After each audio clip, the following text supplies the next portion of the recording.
आणि या क्षणाची एक महत्त्वाची बातमी ती म्हणजे लाडकी बहीण योजनेच्या अर्जाचा इतर दाखल्यांना फटका बसलेला आहे। दाखले निकाली निघण्यास 7 ते 8 दिवसांचा कालावधी लागतोय। हजारोंच्या संख्येने अर्ज येत असल्याने उत्पन्नाचे दाखले, डोमिसाइल सर्टिफिकेट, जातीचे दाखले मिळण्यास विलंब होतोय। आपले सरकार पोर्टलचे सर्व्हरला समस्या असल्याने दाखले देण्यास हा विलंब होत असल्याचंही कळतंय। एकट्या नाशिक तालुक्यातील 8 दिवसातील रखडलेल्या दाखल्यांची संख्या ही 34,000हून अधिक आहे। लाडकी बहीण योजनेसाठी आवश्यक असणारे दाखले काढण्यासाठी एकच गर्दी होत असल्याने इतरांना त्याचा फटका बसतोय। आपण आता नाशिकच्या जिल्हाधिकारी कार्यालयातील सेतू कार्यालयामध्ये आहोत। तिथले जे इंचार्ज आहेत त्यांच्याशी चर्चा करूयात।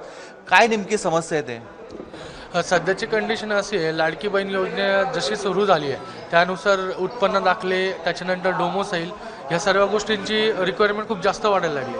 त्यानंतर जो आपले सरकार पोर्टल आहे त्याच्यावरचं जे साईड प्रॉब्लेम आहे त्याच्यावर डॉक्युमेंट अपलोड होत नाही लवकर, आणि अपलोड झाल्यानंतरही तो दाखला सिग्नेचरला जातो नायब तहसीलदार मॅडमांच्या किंवा साहेबांच्या, तहसीलदार मॅडम किंवा साहेबांच्या। तो दाखला तिथं गेल्यानंतर त्याला कमीत कमी तिथं जाण्यासाठी 3 ते 4 दिवस लागतात।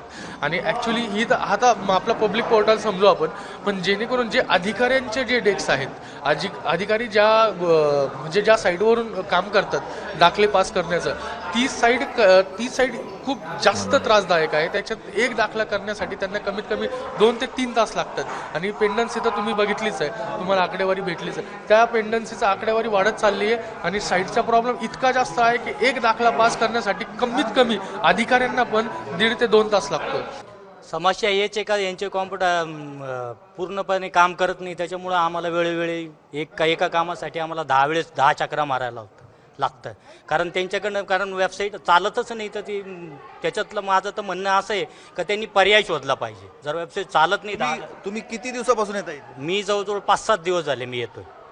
लवकरात लवकर पोर्टलचं काम हे सुस्थितीत यावं अशी मागणी जे कर्मचारी करतायत तशी मागणी नागरिकांकडून देखील केली जात आहे।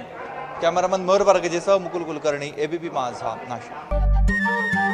नमस्कार। मन सुद्धा तुझं ही वेगळ्याच प्रकारची मालिका तुम्हा सगळ्यांना खूप आवडली होती। याचा दुसरा सीझन कधी येणार अशी विचारणा झाली। प्रतीक्षा संपली आहे मित्रांनो, येतोय मन सुद्धा तुझचा दुसरा सीझन। होई मन सुद्धा